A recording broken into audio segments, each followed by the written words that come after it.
Health में जो सबसे बड़ा फैक्टर है वो स्टाफ, मशीनरी और मरीज, 3 बिंदुओं पर टिकता है। और तीनों बिंदुओं में ही हिंदी के वर्जन पेज 22 पर जो अभी देखने को मिला है, चयनित अस्पतालों में कर्मचारियों की स्थिति।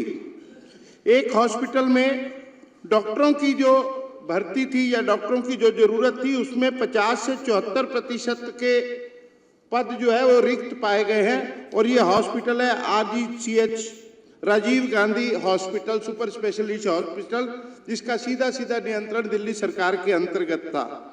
और पैरामेडिकल स्टाफ में भी 22 से 56% नियुक्ति पद खाली पड़े हुए थे, जिसका कभी भी भरने के लिए कोई प्रयास नहीं किया गया। और सबसे चिंताजनक स्थिति नर्स, जो 24 घंटे उपलब्ध रहती है मरीजों के लिए, नर्सिंग स्टाफ में 73 से 96% तक की कमी यहाँ पर रिपोर्ट की गई है, जो आपके सामने इस तालिका में दर्शाई गई है। और इसके साथ साथ राष्ट्रीय राजधानी क्षेत्र में विशेष रूप से संकुल इलाके जरूरतमंद व्यक्तियों तक चिकित्सा सहायता प्रदान करने के लिए मोटरसाइकिल का उपयोग, फर्स्ट रिस्पॉन्स व्हीकल शुरू करने के लिए 2018 में मंजूरी दी। और फरवरी 2019 से पूर्वी शादरा और उत्तर पूर्व जिलों को कवर करने के लिए तैनात किया गया था। लेकिन लेखा परीक्षा में पाया गया कि FRV बाद में स्टाफ की कमी के कारण 2020 में वापस ले ली गई थी। करोड़ों रुपया खर्च करने के पश्चात और करोड़ों रुपया विज्ञापन पे खर्च करने के बाद किसी भी मरीज को सहायता देने के लिए यह केवल दिखावा था और कभी भी इसका सदुपयोग नहीं हो पाया है।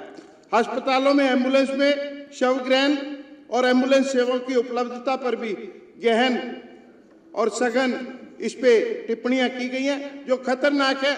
सच्ची बात तो यह है कि पूर्ववर्ती सरकार दिल्ली की जनता के स्वास्थ्य के साथ खिलवाड़ कर रही थी और इसके साथ साथ कोविड काल में भी उन्होंने दिल्ली की जनता को बिलखने के लिए छोड़ दिया था। इलाज की कमी के कारण अनेकों मृत्यु हुई। और इसको जो ये कमियां इसमें दर्शाई गई हैं, जो टिप्पणियां दी गई हैं, इसे संगीन मानते हुए इन पर हत्या का मुकदमा दर्ज करना चाहिए, क्योंकि उनके कारण जिन मरीजों की मृत्यु हुई है वो स्वाभाविक मृत्यु नहीं थी, उसे हत्या की श्रेणी में लाकर इन पर मुकदमा चलाया जाना चाहिए।